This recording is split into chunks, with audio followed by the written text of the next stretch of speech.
जी तो नाज़रीन, क्या हाल है? उम्मीद है आप सब खैरियत से होंगे। तो आज जिस मूवी को हम एक्सप्लेन करने जा रहे हैं उसका नाम है the house with a clock in its walls. बच्चे को देखते हैं जिसका नाम लेविस होता है और वो अपने सर पर हर हर टाइम अजीब तरह के गूगल पहन के रखता है। दरअसल वो एक टीवी करेक्टर जो कि कैप्टन होता है उससे काफ़ी ज़्यादा इंस्पायर होता है। वो उसी की तरह हर टाइम फिर अपने सर पर गूगल पहन के रखता है। इस टाइम लेविस एक बस में बैठा होता है क्योंकि वो अपने अंकल की तरफ जा रहा होता है। वो अपने पेरेंट्स को खो चुका है, यानी उसके पेरेंट्स की डेथ हो चुकी है।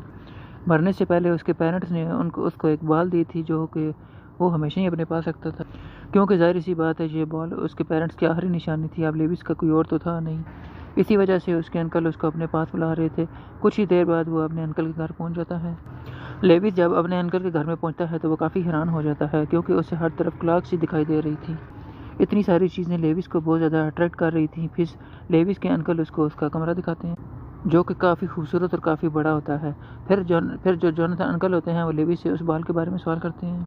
फिर लेविस बताता है कि इस बाल को मैं हमेशा अपने पास रखता हूँ, और फिर वो इतना गमज़दा हो जाता है कि ये बताते बताते रोने लगता है। ये देखकर अंकल जोनाथन उसको संभालने की कोशिश करते हैं और उसे खुश करने की कोशिश करते हैं। फिर वो खाने की टेबल पर कार्ड्स गेम खेलते हैं। हालांकि लेविस ने पहले कभी भी कार्ड्स गेम नहीं खेली थी, लेकिन इसके बावजूद वो हर दफ़ा जीत रहा था। ऐसा उसके अंकल जोनाथन की वजह से हो रहा था क्योंकि उसके अंकल मैजिक करना जानते थे और वो मैजिक की वजह से ही कार्डों को चेंज कर रहे थे। फिर रात को जब लेविस अपने कमरे में सोया हुआ होता है तो उसे कुछ अजीब सी आवाज़ आती है, जैसे मेटल गिरने की आवाज़। लेविस डर के उठ जाता है और जब अपने कमरे से बाहर आता है तो उसे हर तरफ घड़ियों की टिक टिक की आवाज़ आ रही होती है। फिर वो हर साइड पे देखना शुरू कर देता है। तभी उसकी नज़र उसके अंकल जोनाथन पर पड़ती है। अंकल जोनाथन एक दीवार को तोड़ रहे होते हैं। ये चीज़ उसे काफ़ी अजीब भी लगती है और वो डर भी जाता है। फिर वो वापस अपने कमरे में चला जाता है। अगले दिन सुबह वो अपने नए स्कूल में जाता है। वहाँ पर भी वो हर चीज़ को बड़े गौर से देख रहा था क्योंकि वो भी इस स्कूल के लिए बिल्कुल भी नया था। तभी वहाँ पर उसकी एक दो लड़के से दोस्ती हो जाती है और उनकी पहली मुलाकात में काफ़ी अंडरस्टैंडिंग हो जाती है। फिर लेविस से उसका दोस्त पूछता है कि आखिर तुम रहते कहाँ पे हो। ये सुनकर लेविस उसको अपने घर का एड्रेस बताता है कि मैं वहाँ पर रहता हूँ, यानी कि एक हाई स्ट्रीट है और वहाँ पर जो सबसे पुराना बंगला है, मैं वहाँ पर रहता हूँ। फिर ये सुनकर उसका दोस्त कहता है वो इंसानों के रहने की जगह तो नहीं, वो तो एक कसाई का घर है और कुछ सालों पहले वहाँ एक आदमी की मौत हुई थी और तभी से उस घर को आसिफज़दा घर कहा जाता है। बल्कि माना जाता है कि वहाँ पर भूत हैं और इसी वजह से वहाँ पर कोई भी नहीं जाता। ये सुनकर लेविस बहुत हैरान हो जाता है क्योंकि उसके अंकल जोनाथन ने इस बारे में कुछ भी नहीं बताया था। फिर अगली रात जब लेविस सो रहा होता है तो उसके ड्रीम में उसकी मदर आती है। फिर लेविस अपनी मामा से कहता है कि मामा मुझे कुछ अजीब लग रहा है, मुझे लग रहा है कि जोनाथन अंकल मुझसे कुछ छुपा रहे हैं। ये सुनकर उसकी मदर कहती है कि हाँ बेटा, तुम बिल्कुल ठीक कह रहे हो, यानी बेटा यहाँ पर सचमुच कोई गड़बड़ है और जिसकी वजह से तुम्हारी जान भी खतरे में है। अगर यहाँ पर तुम्हें रहना है तो तुम्हें होशियार रहना पड़ेगा। लेकिन हाँ, अब मैं तुम्हें जैसा कहने लगी हूँ तुमने बिल्कुल वैसा ही करना है। तुमने एक किताब और एक चाबी तलाश करनी है। और ऐसा कहते ही उसकी मदर गायब हो जाती है। फिर लेविस की आंख खुल जाती है और वो इस ड्रीम के बारे में सोचता है। उस रात वो फिर से अपने अंकल का पीछा करता है और देखता है कि अंकल जोनाथन बिल्कुल वैसे ही कर रहे हैं जैसा वो पिछली रात को कर रहे थे, यानी वो फिर से एक दीवार को तोड़ रहे थे। ये देखकर लेविस फिर डर जाता है और वापस अपने रूम में भाग जाता है। लेकिन तभी हम काफ़ी हैरान करने वाला सीन देखते हैं। घर की सारी पेंटिंग्स और सारी चीज़ें हिलने लगती हैं क्योंकि वो ज़िंदा हो गई थी। जब लेविस वहाँ से डरते हुए और घबराते हुए वहाँ से भागने की कोशिश कर रहा था तो वो सारी चीज़ें उसके आगे आकर उसका रास्ता रोक रही थी। ये सब कुछ देखकर लेविस काफ़ी डर जाता है। इसी वजह से वो शोर करता है, मेरी मदद करो, मैं मुसीबत में हूँ। और तभी वहाँ पर अंकल जोनाथन आ जाते हैं और वहाँ पर वो लेविस से कहते हैं, बेटा मेरी बात सुनो, मैं तुम्हें आज अपने बारे में बताता हूँ। आखिर मैं क्या हूँ? मैं कोई इंसान नहीं हूँ बल्कि मैं एक मर्द डाइन हूँ। और जो मेरी दोस्त है वो भी कोई इंसान नहीं है बल्कि वो भी एक डाइन है। और ये घर सच में आसिफज़दा है क्योंकि काफ़ी टाइम पहले की बात है कि यहाँ पर एक जादूगर रहा करता था। यहाँ उस जादूगर के साथ उसकी बीवी भी रहा करती थी। दोनों मियाँ बीवी तरह तरह के जादू करते रहते थे और फिर एक दिन खतरनाक जादू करते हुए दोनों मियाँ बीवी की मौत हो गई। मगर दोनों ने मरने से पहले इस घर की एक दीवार में एक घड़ी छुपा दी थी। तब से लेकर आज तक मैं उस घड़ी को तलाश करने की कोशिश कर रहा हूँ ताकि मुझे पता चल सके कि आखिर उस घड़ी का मतलब क्या है, किस मकसद के लिए है वो। इसीलिए तो मैं हर रात एक न एक दीवार लाजमी तोड़ता हूँ। तब ये सुनकर लेविस कहता है कि अंकल, मैं भी इसमें आपकी मदद करना चाहता हूँ। मैं भी आपकी तरह एक मेल डाइन बनना चाहता हूँ। मुझे भी जादू पसंद है और मैं भी जादू करना चाहता हूँ। पहले तो उसके अंकल इस बात के लिए मना कर देते हैं, मगर फिर लेविस की काफ़ी ज़िद करने के बाद वो इस बात के लिए मान जाते हैं। फिर वो लेविस को सारी मोटी मोटी किताबें पढ़ने के लिए देते हैं। सारी किताबें जादू के हवाले से ही होती हैं। अब लेविस एक काफ़ी ज़हीन बच्चा था। वो इन सारी किताबों को पढ़ के याद भी कर लेता है। इस बात से उसके अंकल काफ़ी खुश होते हैं और इससे इम्प्रेस भी होते हैं। वहाँ अंकल जोनाथन उसको सारी बातें बताते हैं जो इसके घर से जुड़ी होती हैं। साथ ही साथ वो इसको एक अलमारी भी दिखाता है। वो अलमारी काफ़ी पुरानी होती है और उसमें कोई राज भी छुपा हुआ था। ये एक बात याद रखना कि कभी भी इस अलमारी को खोलने की कोशिश मत करना। अगर तुमने ऐसा कर दिया तो मैं तुमसे नाराज़ हो जाऊँगा, तुमसे बात भी नहीं करूँगा और सारी उम्र तुम्हें माफ़ भी नहीं करूँगा। अब सारे बच्चे लेविस की आंखों का स्कूल में मजाक बनाते हैं। तब ये सुनकर उसका दोस्त कहता है कि ये गूगल तुम्हें बिल्कुल भी अच्छे नहीं लगते, इसलिए तुम इनको उतार दो। इनसे तुम अजीब लगते हो, गूगल उतार कर तुम बिल्कुल नॉर्मल लगोगे और मैच्योर भी। तब ये सुनकर लेविस अपने गूगल उतार देता है, क्योंकि वो अपने दोस्त की बात को टाल नहीं सकता था। अब अंकल जोनाथन और उसकी फ्रेंड लेविस को कुछ मंत्र सिखाने की कोशिश कर रहे थे। जादू सीखने के लिए लेविस काफ़ी मेहनत करता है। काफ़ी हद तक वो मैजिक सीख भी जाता है। अब वो अपनी डेली रूटीन में मैजिक का इस्तेमाल करता था। साथ ही साथ अंकल जोनाथन और लेविस आपस में काफ़ी अटैच हो गए थे। जोनाथन और उसकी फ्रेंड हर रात दीवार के पीछे छुपी क्लॉक की मिस्ट्री को हल करने का प्लान बनाते हैं। जोनाथन को घर के बेसमेंट में एक कमरा मिलता है। उस कमरे को आज से पहले उसने कभी भी नहीं देखा था। साथ ही साथ उसे उस जगह का मैप भी मिल जाता है जहाँ पर उस क्लॉक को छुपाया गया था। लेविस अपने दोस्त को अपने घर ले आया होता है। उसे अपने पूरे घर का विजिट करवाता है, लेकिन तभी लेविस के दोस्त की नज़र इस अलमारी पर पड़ जाती है, यानी जिसे खोलने से अंकल जोनाथन ने लेविस को मना किया था। लेविस के मना करने के बावजूद उसका दोस्त उस अलमारी को खोल देता है। उन्हें उस अलमारी से वही किताब मिलती है जिसे तलाश करने के लिए उसकी माँ ने कहा था, जो उसके ड्रीम में आई थी। यहाँ लेविस का दोस्त इस किताब को खोलता है। उस किताब में उन्हें ये पता चलता है कि मरे हुए लोगों को कैसे ज़िंदा करते हैं। तभी लेविस अपने अंकल के आने की आवाज़ सुनता है। तभी लेविस डर जाता है और अपने दोस्त से किताब लेकर वापस अलमारी में रख देता है। तब उसका दोस्त इस बात से नाराज़ होकर वहाँ से चला जाता है। यहाँ एक बार फिर उसकी मदर उसके ड्रीम में आती है और लेविस को शाबाश देती है कि तुमने इस किताब को तलाश कर लिया। अब तुमने इस बुक का इस्तेमाल करना है। इस किताब के ज़रिए असली जादू करके तुम दोस्त को इम्प्रेस भी कर सकते हो। इस तरीके से तुम दोनों की दोस्ती दोबारा हो जाएगी। लेविस फिर से अपने दोस्त को इनवाइट करता है और उसे कहता है कि इस बार मैं तुम्हें असली मैजिक करके दिखाऊंगा। मैं तुम्हें एक मुर्दा इंसान को ज़िंदा करके दिखाऊंगा। पहले तो उसका दोस्त नहीं मान रहा था, मगर अब वो उसका असली जादू देखना चाहता था, इसलिए वो मान गया। फिर रात को वो इस बुक को चुरा लेता है अलमारी से और कब्रिस्तान चला जाता है ताकि वो जादू कर सके और किसी मुर्दा इंसान को ज़िंदा कर सके। अब यहाँ पर लेविस का दोस्त भी होता है और वो उसे जल्दी से मैजिक दिखाने को कहता है। उस किताब के ऊपर एक एरो लगा हुआ था जो कब्र की तरफ इशारा कर रहा था। फिर लेविस उस साइड पे जाना शुरू कर देता है और उस कब्र के पास पहुंच जाता है। उस कब्र के सामने वो मुर्दे को ज़िंदा करने वाला मंत्र पढ़ना शुरू कर देता है। जैसे ही वो मंत्र को पूरा पढ़ता है तो हम देखते हैं कि कब्र में से आवाज़ें आना शुरू हो जाती हैं। देखते ही देखते एक घूस का हाथ कब्र से बाहर आता है। ये देखकर वो दोनों दोस्त काफ़ी डर जाते हैं और वहाँ से भाग जाते हैं। तभी हमें इस बात का पता चलता है कि ये कब्र किसी और की नहीं थी, बल्कि उसी जादूगर की थी जिसके बारे में अंकल जोनाथन ने लेविस को बताया था, जो पहले इस घर में रहा करता था। अब लेविस ने इस अपने मंत्र से उसको ज़िंदा कर दिया था। लेविस वापस आकर अपने घर में उसी अलमारी के अंदर इस किताब को रख देता है ताकि उसके अंकल को पता न चले। इसके बाद वो फ़ौरन अपने रूम में जाकर वापस सो जाता है।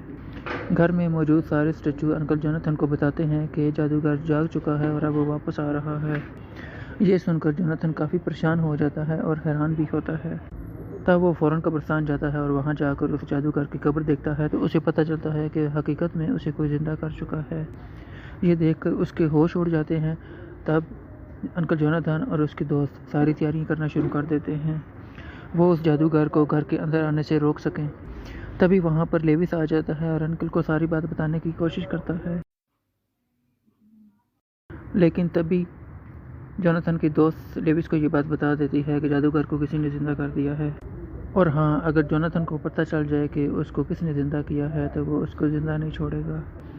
तब ये सुनकर लेविस काफ़ी डर जाता है और इसी वजह से चुप हो जाता है। जोनाथन अपनी दोस्त के साथ लेविस को उसको अपने घर भेज देता है। जोनाथन लेविस को कहते हैं कि जाओ बेटा, तुम इनके साथ इनके घर पर रहो। फ़िलहाल जहाँ पे ख़तरा है ये जगह तुम्हारे लिए महफूज नहीं है। घर पहुँचने के बाद वो लेविस को उस जादूगर की ज़िंदगी के बारे में बताना शुरू कर देती है। असल में वो जादूगर और जोनाथन आपस में दोस्त हुआ करते थे। फिर वो साथ में मिलकर मैजिक शोज़ किया करते थे। एक दिन वो जादूगर एक जंग लड़ने के लिए चला गया और जब वो वापस आया तो बिल्कुल ही बदल चुका था, क्योंकि वो जंग के दौरान एक फॉरेस्ट में खो गया था। वो लैव फॉरेस्ट एक काफ़ी पुरानी और पुरअसरार जगह थी। फिर वो लेविस को बताती है कि जब जादूगर वो उस ब्लैक फॉरेस्ट में गया तो वहाँ पर उसको एक मेल डाइन मिला, ज़्यादा ख़तरनाक जादू सिखाया। उसके साथ उसने ब्लैक मैजिक भी सिखाया। उसके बाद उसको काफ़ी सारी किताबें भी दी। उनमें से एक किताब तुम्हारे अंकल ने इस अलमारी में छुपाई हुई है। बाद में उस जादूगर ने एक लेडी से शादी कर ली, वो भी एक डाइन थी। बाद में वो दोनों इसी घर में रहना शुरू हो गए। एक दिन ख़तरनाक मैजिक करते हुए उन दोनों की मौत हो गई। लेविस उससे पूछता है कि आखिर वो जादूगर इतना ख़तरनाक जादू क्यों कर रहा था, इसके पीछे वजह क्या थी। तभी वो लेविस को बताती है कि असल में वो जादूगर एक मैजिकल क्लॉक बना रहा था। वो इस मैजिकल क्लॉक के ज़रिए पूरी दुनिया पर राज करना चाहता था। उसने वो क्लॉक तो बना लिया था, मगर उससे पहले एक जादू करते हुए उसकी मौत हो गई। मरने से पहले उसने वो क्लॉक किसी दीवार में छुपा दी। वो क्लॉक आज तक किसी को नहीं मिल सकी। अगले दिन लेविस जोनाथन को मिलने के लिए वापस उस घर में जाता है, जहाँ पर उसकी नज़र उस मैप पे पड़ जाती है जहाँ पर वो क्लॉक थी। जैसे लेविस उस मैप को अपने साथ ले जाने लगता है, हम देखते हैं कि वहाँ की सारी किताबें उड़ने लगती हैं। वो सारी गोल गोल घूम कर लेविस के ऊपर हमला शुरू कर देती हैं। इससे डर के लेविस चिल्लाने लगता है।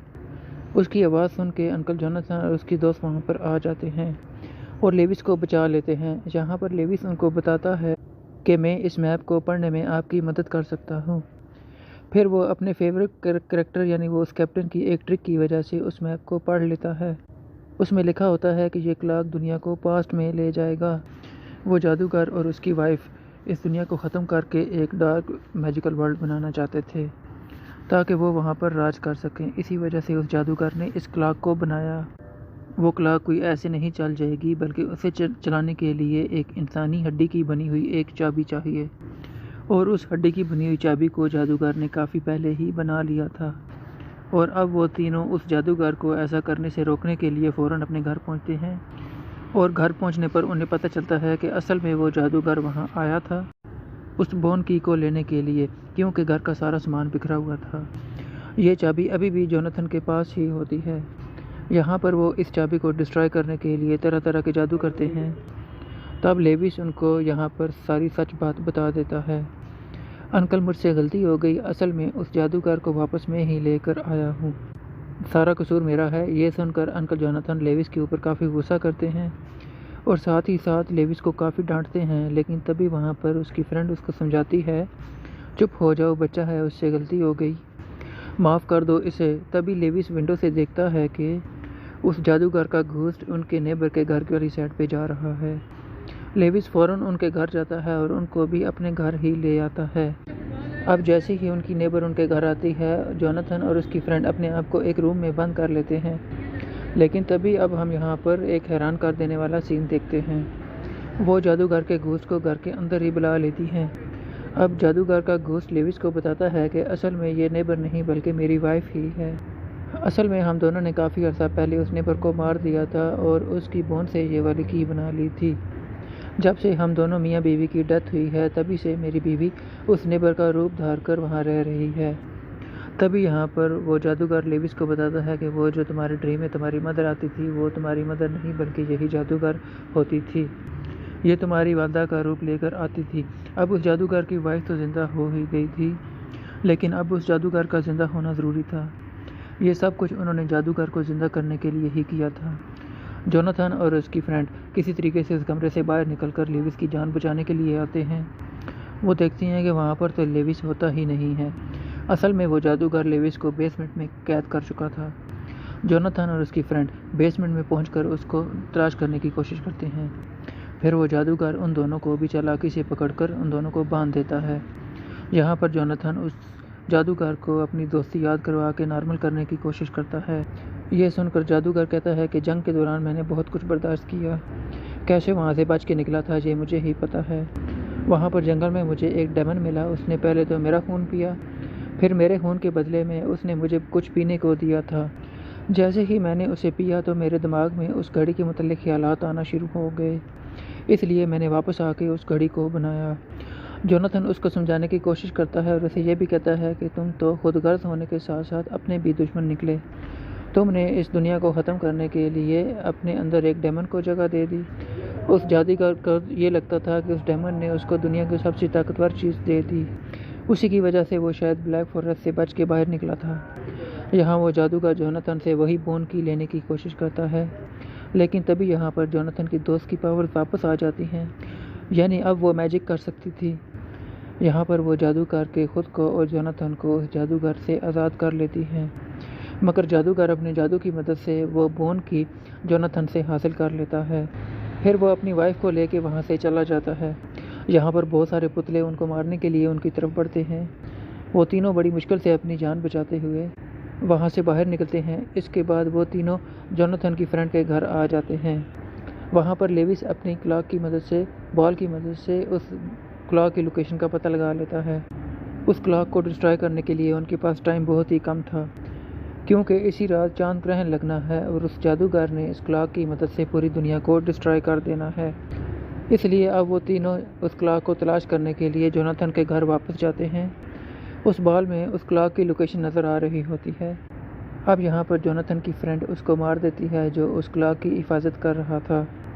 जोनाथन और लेविस उस जादूगर को रोकने की कोशिश कर रहे थे, मगर वो जादूगर अपने जादू की मदद से उसको शुरू करने में कामयाब हो जाता है और अपनी वाइफ को लेकर वापस चला जाता है। यहाँ पर जोनाथन और लेविस इस जादू को ख़त्म करने की काफ़ी कोशिश करते हैं, मगर हम यहाँ पर देखते हैं कि वो क्लॉक जोनाथन को एक छोटे से बच्चे में तब्दील कर देती है। जोनाथन की पूरी बॉडी एक बच्चे में तब्दील हो चुकी थी सिवाय उसके चेहरे के। अब लेविस को यहाँ पे कुछ समझ नहीं आ रहा था कि अब उसको यहाँ पर क्या करना चाहिए। आखिर वो अपनी बॉल से ही हेल्प मांगता है। तब उस बॉल पर गुड बाय लिखा हुआ आता है। तब लेविस की समझ में ये बात आती है कि अब हमेशा के लिए उसको अपने पेरेंट्स को गुड बाय करना होगा ताकि वो अपनी असली पावर्स को सामने ला सके। वो रोते हुए अपने पेरेंट्स की आखिरी निशानी को नीचे फेंक देता है। जहाँ पर वो बॉल फेंकता है दरअसल वहाँ पर ही क्लॉक होती है और वो उस क्लॉक की सारी मशीनरी को ख़राब कर देती है, जिसकी वजह से वो क्लॉक टूट जाती है। लेविस एक और जादू करके उस जादूगर को और उसकी वाइफ को हमेशा हमेशा के लिए ख़त्म कर देता है। क्योंकि अब वो क्लॉक डिस्ट्रॉय हो चुकी थी, इसलिए जोनाथन अपनी असली हालत में वापस आ जाता है। यहाँ पर जोनाथन और उसकी दोस्त लेविस की काफ़ी तारीफ़ें करते हैं, उससे हैंडशेक करते हैं क्योंकि उसने आज इस दुनिया को तबाह होने से बचा लिया था। और फिर वो इस घर में हैप्पी फैमिली की तरह रहने लगते हैं।